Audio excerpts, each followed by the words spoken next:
Assalamualaikum warahmatullahi wabarakatuh. Bismillahirrahmanirrahim. Saudara sekalian, dari beberapa hari ini saya berkunjung ke Uzbekistan. Selain saya bertemu dengan Perdana Menteri, juga mengunjungi kemarin di Tashkent makam. Salah satunya itu ada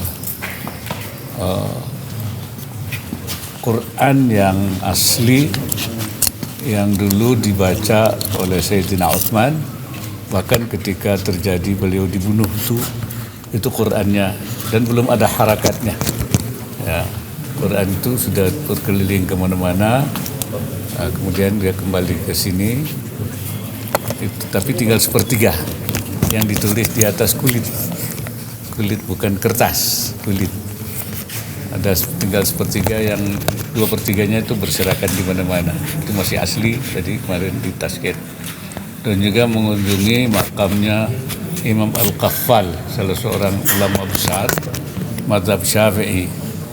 Walaupun di Uzbek ini umumnya adalah mazhab Hanafi, tapi beliau adalah mazhab Syafi'i. Dan beliau sangat terkenal di Indonesia. Ya, banyak pandangan-pandangannya yang lebih maju dibanding para ulama-ulama yang lain dalam menyelesaikan masalah-masalah. Sering digunakan oleh para ulama kita, terutama bahwa Hasbullah itu sering menggunakan pendapat Imam Al-Qaffal ini. Ternyata beliau di Tashkent, As-Sasi. Dan hari ini juga kita berkunjung di Samarkand. Ini kota tua. Kalau saya baca, Samarkand ini didirikan 390 tahun sebelum Masehi oleh Iskandar Zulkarnain. Ya, jadi tua sekali.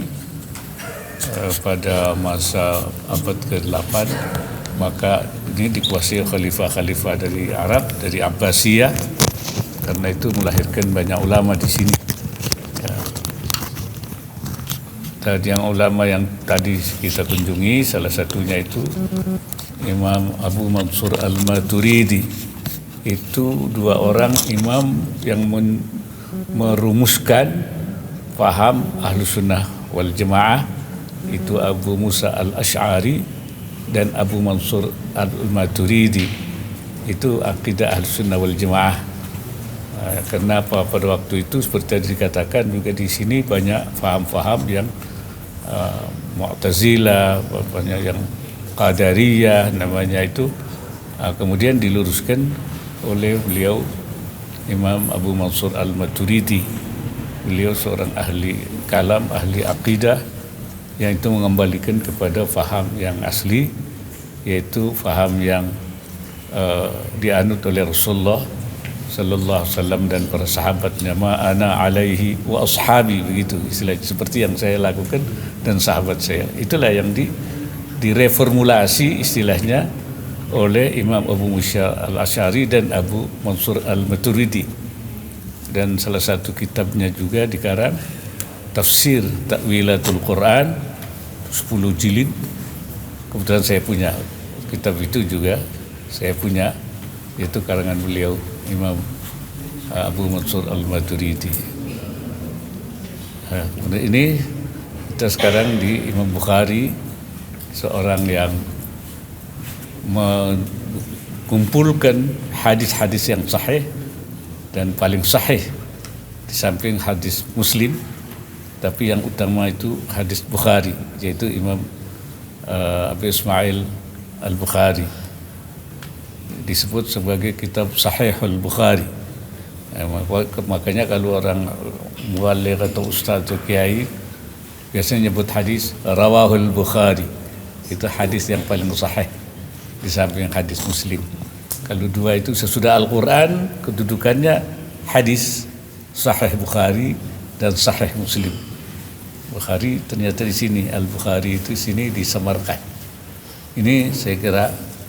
Dan ada lagi sebenarnya yang juga menghubungkan Indonesia dengan sini, yaitu menurut yang saya baca dan sedang kita teliti, bahwa penganjur agama Islam di sana, pembawa itu pada abad ke-13 14 itu juga berasal dari Samarkand. Antara lain yaitu Syekh Jumadil Kubra atau Jamaluddin Hussein yang punya anak yang ada di Jawa Timur, itu Ibrahim As-Samarkandi atau Ibrahim Asmorokandi. Kemudian juga Imam itu ayah daripada Sunan Ampel. Kemudian Imam Maulana Ishaq, ayah daripada Sunan Giri. Nanti Ibrahim As-Samarkandi punya anak Sunan Ampel, punya anak Sunan Bonang. Di Jawa Barat, di Cirebon, itu anaknya Badil Kubra itu Syarif Nurul Alam. Kemudian mempunyai anak Syarif Abdullah Budain, kawin dengan anaknya Prabu Siliwangi, Rara Santang, lahirlah Maulana Syarif Hidayatullah, kemudian sampai ke Sultan Banten. Jadi kalau itu betul yang sedang ditelusuri, itu berasal dari namanya Azmat Khan, itu Jalaluddin Al-Bukhari yang bergelar kemudian Azmat Khan. Setelah pindah ke India baru kemudian turunannya itu. Jadi ini punya, karena itu kita ingin membangun juga hubungan dan satu lagi bahwa ini dulu tidak dikenal, tidak ditemukan Imam Bukhari ini. Tapi Bung Karno yang menyadarkan pemerintah sini bahwa di sini ada tokoh utama yaitu Imam Bukhari. Dan karena itu dia tidak akan saya datang ke sini lagi kalau tidak dibangunkan Imam Bukhari. Karena itu beliau mengatakan bahwa Uzbek ini, Samarkand ini jauh di mata tapi dekat di hati. Akhirnya dari situlah mulai dibangun ini. Ya, sehingga sekarang itu jasa Bung Karno. Nah, kita ingin membangun hubungan perdagangan, hubungan pariwisata antara. Jadi biar mereka, kita juga Indonesia datang ke sini, tapi yang dari sini juga datang ke sana. Ya, bahkan sekarang sudah ada buku sedang ditulis ya. Saya baru dapat informasi dari Duta Besar, satu disertasi tentang penyebaran Islam, tokoh-tokoh scholar Samarkand, scholar ya, ulama Samarkand ke Indonesia. Yaitu tadi adanya Ibrahim As-Samarkandi, termasuk juga Malik Ibrahim, itu juga berasal dari sini, yang di Gresik. Nah, ini nanti, dan sekarang sudah ada pesawat dari sini, dari Tasken ke Jakarta. Nah, kita harapkan nanti ada juga Garuda dari Jakarta ke Tasken ke Samarkand. Mungkin itu ya.